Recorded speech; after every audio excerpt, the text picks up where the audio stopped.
I'll start that. So welcome everybody. Thank you so much for participating in Maine Public Health Association's mentor program. We're really excited to start our second cohort of this program. We did do it a while back and then went on hiatus and brought it back last year. So I'll say that it's new, and with that, we're always constantly trying to make it better. So really welcome your input and thoughts on it. And we'll have some dialogue too on what you all want to do and what would be most beneficial for you as we go through the program. So just if you could take a moment, let's see how many of us are on this call. Do we want to? Yeah, let's go ahead and introduce ourselves in the chat. So just say, who you are, where you're from, or what organization or educational institution you're with, and then whether you're a mentor or a mentee, and maybe mention who you're paired with too, so everybody can get an idea of who's working together. So as you're introducing yourselves in the chat, we'll go over just some key things in the handbook that I've pulled out, and hopefully everybody has seen that and has had a chance to look through it. I'll follow up with the recording and I'll send that out again. And it should be on our website if you need to access it as well. And that just, basically has some tips and some overview of the program. We'll go over some key best practices and tips for a productive relationship, many of which have came from people who participated in the event or in the program last year. And some of them are on the call today too. So hopefully they'll chime in with some more tips. And then we'll talk about event opportunities and save some space for questions if anybody has questions. And I didn't introduce myself, but I'm sure you're all aware of at least my name, I hope. So I'm Heather Drake, the Membership and Engagement Director with Maine Public Health Association. And so part of my role is to oversee the mentor program.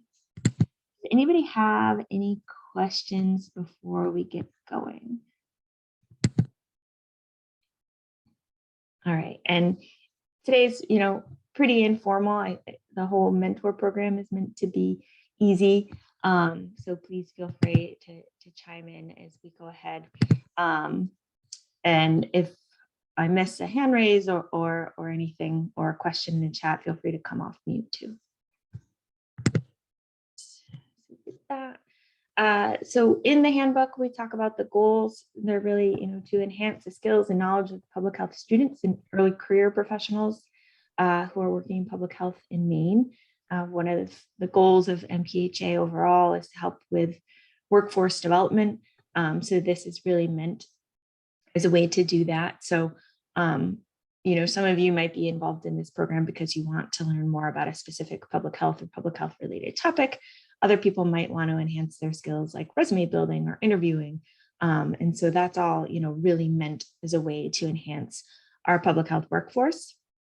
And then we also want to provide learning and networking opportunities. So as I talked about, we'll talk about some different events that might be interesting for you all to be involved with. Last year, we did a documentary screening. We did an experiential online game for participants in the program. Ideally, we will have an opportunity for everyone to come together in person. That's been one of the struggles that we had last year. So hopefully, at least over the summer, we can do an event that is together, even if it has to be outside. Some important dates, these are in the handbook as well. We ask that the pairs create goals together. And so I will check in with all of you in March to make sure that you've had an opportunity to establish those goals. You don't need to submit them to me. If you want to, you can. If you want feedback, I'm happy to help with that, or ideas or suggestions, but it's really to help shape your relationship together. And so we want to use that to foster that and growth and provide points for check-ins too. So I will check in with all of you in March, which will hopefully give you enough time to have some initial meetings and create your goals. It might just be one goal. It might be several. I really, leave that up to you. July, we'll check in and we'll do a mid-program evaluation. so we can talk about what we want the check-in to look like. It might just be me sending you all an email.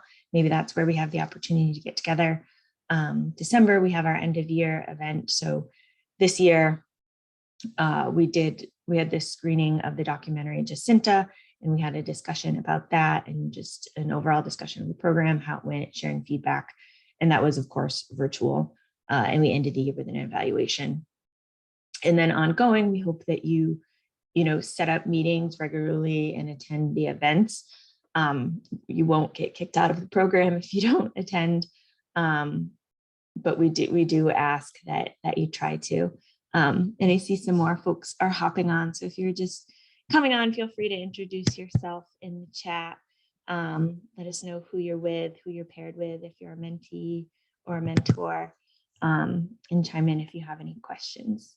So any questions about what's in the handbook, if you've had a chance to look at it, or the dates and what we ask of you as participants?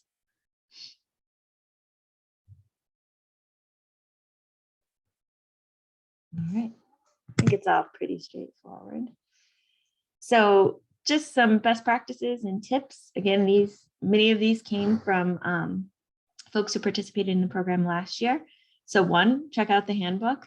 We've got some good tips in there. We borrowed the handbook from the New Hampshire Public Health Association. So much of what's in there came from what they've done and research that they had done into different mentor programs.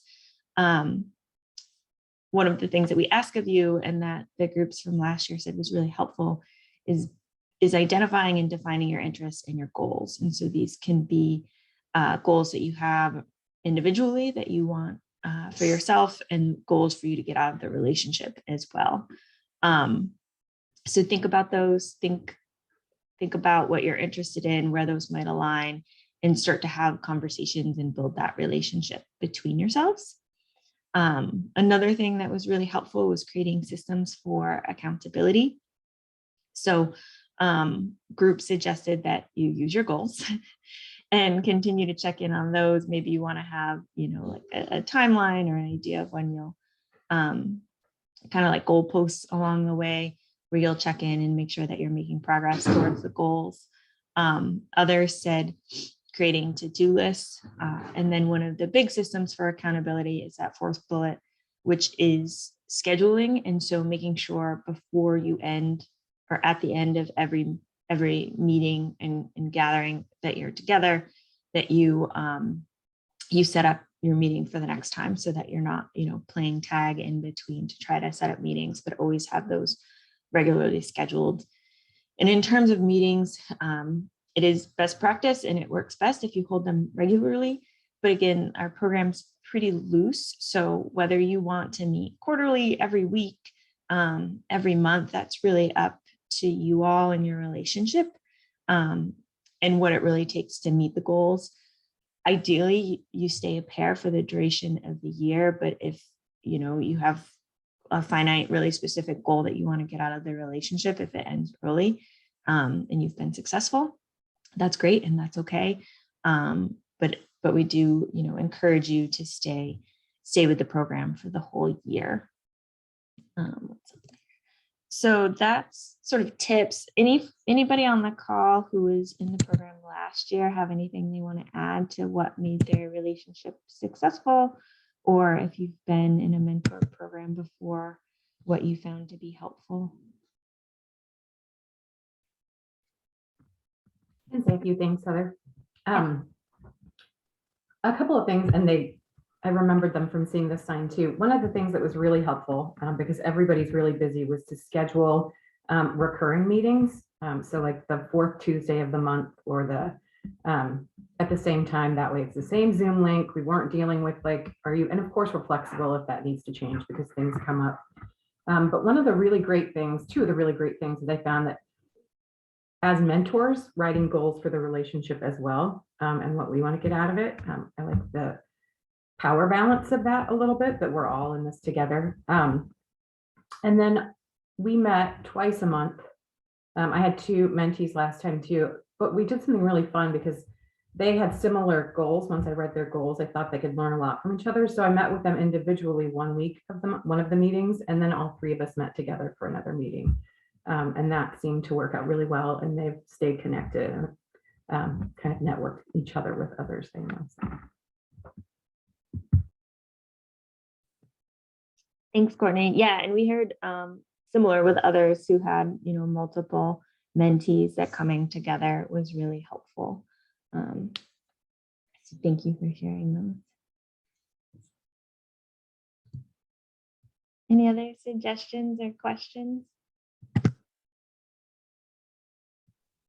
I'll just jump in as a mentor who did this program last year. I think it was helpful to have sort of a mix of working on big picture stuff with folks as well as more practical topics. So trying to do both, and I think made it more interesting and hopefully more beneficial for my mentee last year.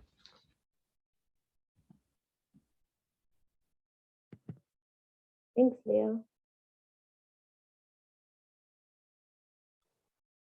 Heather, I could maybe offer a perspective as a mentee. Please. I chose to join this program a year ago as a mentee because I considered it an opportunity to not only build relationships in the field with others, but also to learn all that I could moving forward. I think anytime we're in this is a constant learning process. So for me, in the last year, I can't say enough about it. I really have enjoyed being part of this. And really, it was just a simple yes as to, my participation again this year. I love the collaboration between mentees and mentor, the opportunity to work together, and TT Balogan was my mentor, and hopefully I'll be fortunate enough to continue that because it has been an ongoing process. So as a mentee, I can't say enough how valuable I have found this to be. So thank you. It really is awesome. Thank you. That's great to hear. You appreciate that. Yeah, if I may say something, thank you, Chris.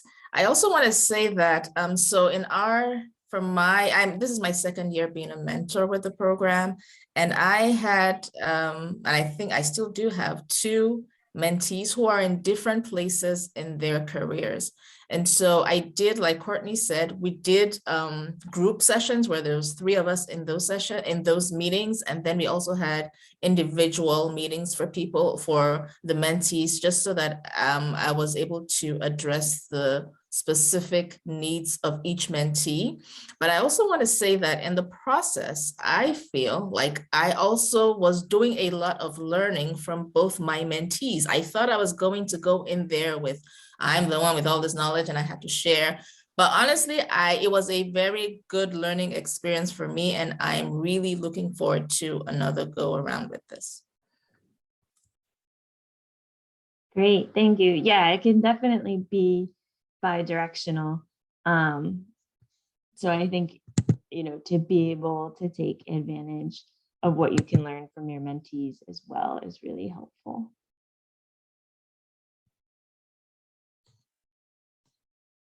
Anything else?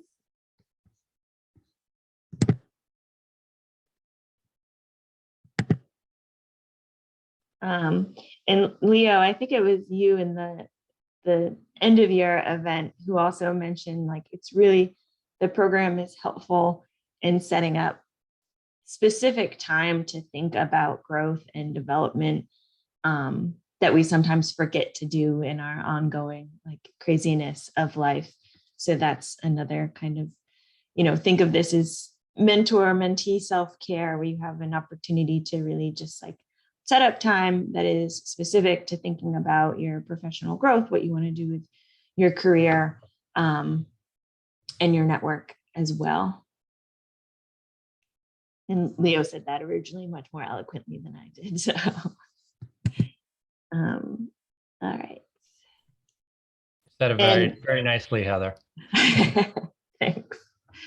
And I will say too, if anybody, finds that they're struggling with the program or needs more tips or ways to have a more productive relationship, please don't hesitate to reach out. I'm mostly hands off with this, but if you do need something, please let me know and I'll try to step in and help as able. One thing I'm not able to help with is if no one's responding. I can try, but I know that was a problem that some people had last time. So please keep me updated on contact information so we can make sure that you're looped in with everything too. So now in terms of events, as I mentioned, last year during National Public Health Week, we held a mentor program only event. We did end up opening it up to other people, but it was an opportunity to engage in experiential learning with regard to social determinants of health. And then we did a check-in in the middle of the year. And at the end of the year, we watched the Jacinta documentary on our own and then attended a panel discussion and then had our own more intimate discussion at the end of year event.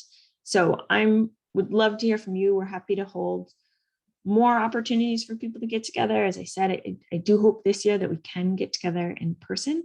But if there are events or topics that you're particularly interested in, please, this is your opportunity to weigh in now. On the screen are some ideas that we've had. So one would be another screening and discussion. So there's the movie Bounty, which is about Indigenous populations. We could watch that and watch it on your own and have a discussion together.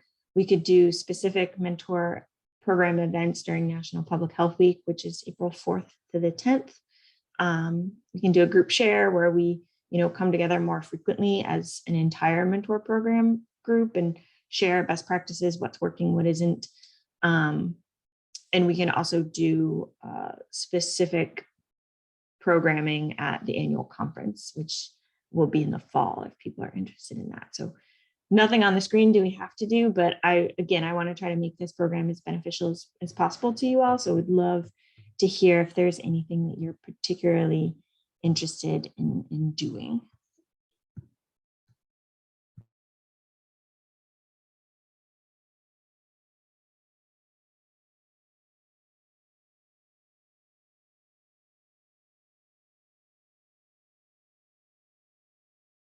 I'm just going to stop sharing so we can all see each other and have more of a dialogue.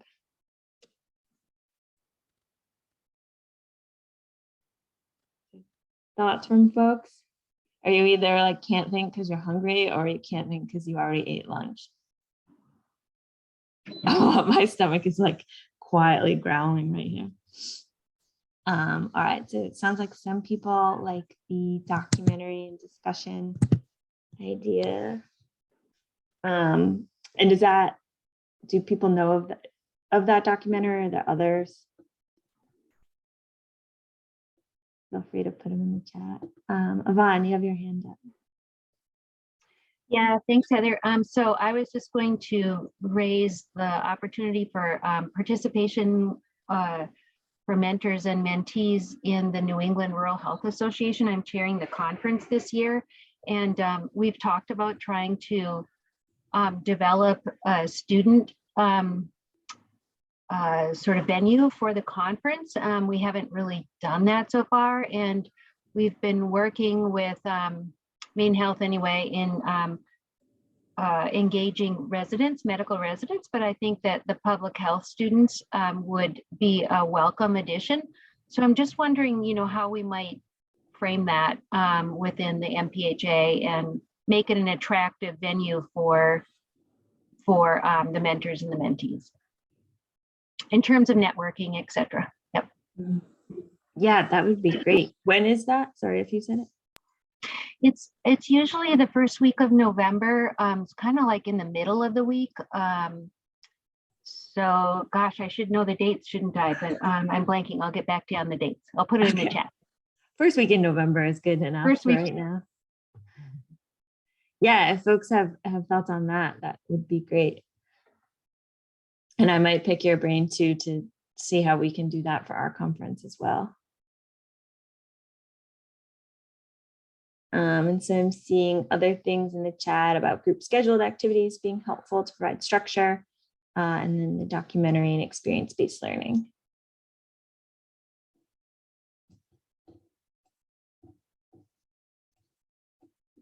And I will say, like, obviously everyone is welcome to come to any of our events throughout the year. But what we do, you know, if we're having something that might be open to everybody, so say, for example, National Public Health Week, if we do an event there, it might be a discussion that's specific and only mentor program attendees can come. Thanks, Yvonne. I'll check out that link. Yeah, we haven't set the date yet for 2022. It looks like we're still working through venues. So we're very much in the planning part. I know how that goes. Any thoughts? And in terms, oh, go ahead, Courtney. One thing that would be helpful that I think after learning from last year is if, as a mentor or mentee, you run across something like one of mine last year really wanted to like figure out what to put on a professional resume because she's been in school and had internships and all that kind of stuff. And like, if folks run across those types of trainings or a webinar that's coming up or something that they found really helpful, it would be really great to, like, if we had a Slack channel or something, or if we had a place where we could put that stuff to kind of keep communicating with each other. That's helpful.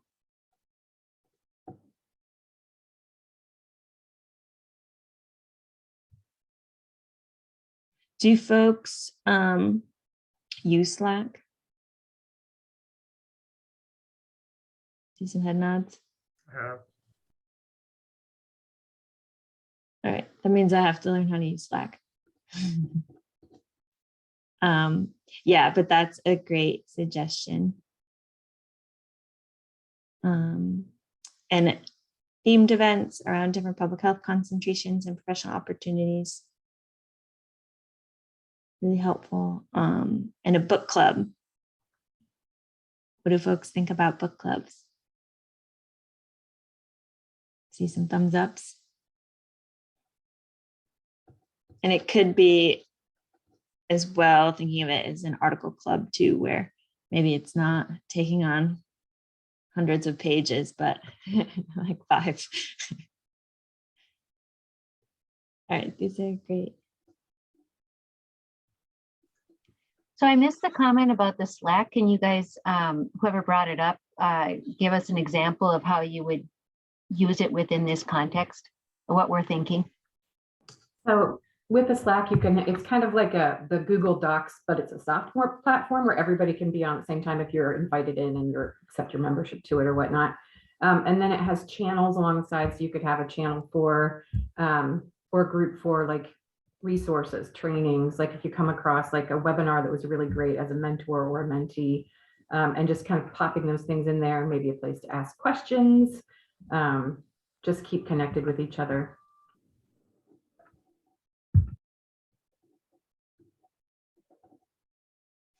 And have others in this group used it? I mean, you know, is that something, is it a, yeah, I see nods. Okay, so it must just be us academic folks where we're stuck in our own groove. Okay. And I think things like Slack are nice too, because I think you can choose whether you get notifications or not. So it's one of those, like, you can use it as much as you want. Where others, like, I don't know with Drive if you can set it up to be notified if there are changes to a folder. You probably can. I also like that you can tag someone in that, so you don't have to keep going on to check. You don't have to keep, like, it can be something that kind of stays off of your radar if you don't need it. And then if somebody tags you in it, you'll get a notification if you set it up that way. So then you can hop on. Mm-hmm. Yeah, it can also be an opportunity for professional enhancement. Look, we're already learning about new technology or different technology.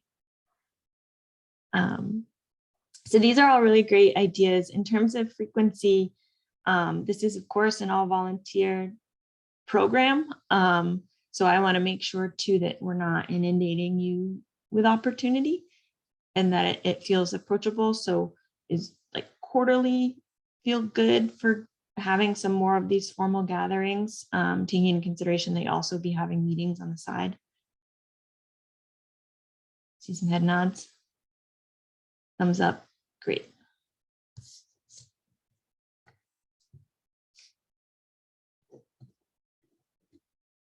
All right, so we'll probably start then with something the week of National Public Health Week. And it might be like combining some of these, and maybe we do like an article book club that's more ongoing.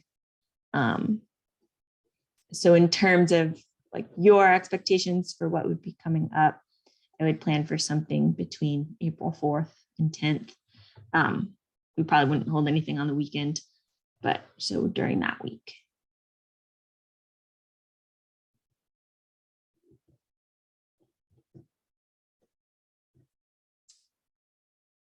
All right. And and also in terms of your meeting, so it's up to you to set the frequency. We do suggest that they're regular, but also up to you. Obviously, we're promoting safe practices with meeting and gathering, but leave it up to you all to decide whether you feel comfortable having in-person meetings or not. So just to know that as well. Any other questions or thoughts on the program? So I'm wondering if there might be some mentors and mentees who would be willing to talk about their experience with the rest of us, like feature them or something, so just so it stirs ideas for the rest of us.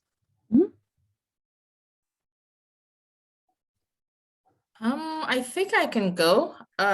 So last year, in some of my communications with Chris, I found out some of what she was doing on her grant, and it just so happened that at that time, I happened to be planning an event for students. So I work with University of New England as the Assistant Director for Public Health Practice, and my job includes identifying and helping students to get set up with their internships. So I work with the online MPH program, and we have a huge student body from across the country. In fact, from some of our students are international. And so in part of our meetings, my meetings with Chris, some things came up about her skills and the projects that she was working on. Sorry, Chris, I'm putting you out there. But yeah, and as she was talking, I just got some ideas. This would be great to share with our students. And I was already putting together a panel of public health professionals who could speak to our students. And so she was just an excellent fit for that. And I invited her, and we had a fantastic time, just learning about what different people did, including Chris, and how students could design an internship project to meet the requirements of the program. So that's just one thing that we did, which was out of the scope of the mentorship itself, but then just gleaning on the skills and knowledge that was available. So that's one thing that we did that was kind of out of the box. One of the out of the box things that we did too, is one of my mentees was the senior class president for the School of Pharmacy at UNE, and she had a ton on her plate, but she was leading this student-led initiative training, interdisciplinary. They create this conference every year, the students do, and they were doing it online. And so I'm in a doctoral program right now. And so because we communicated so well, she was sharing her experience about that, and it fit really well with one of my projects for school. So she was my qualitative interview for one of my courses. So it was fun to get to work through that with her, to hear more about that stuff, and to give her the opportunity to be the one that's that I'm learning from in that situation. Like, she was available to teach me in that situation. And then it was fun too, because afterwards she could go through, she wanted to learn more about coding and theming, so we could look at that and do a little bit of that together.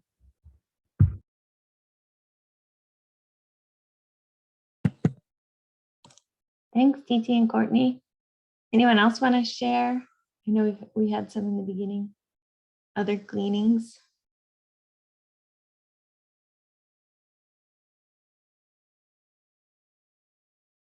Other questions?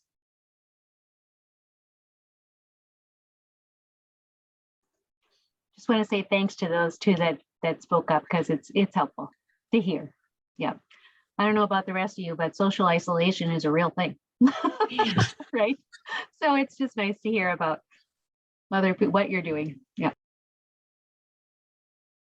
Yeah, and I can share too. And I think you can you upload documents to Slack? Yes. So we can put a contact list on there too. So if folks want to reach out to each other, to other pairs, that'll be available to you all. And I can't remember if I blind copied people on the reminder for this or not, but there's always emails too to get them that way.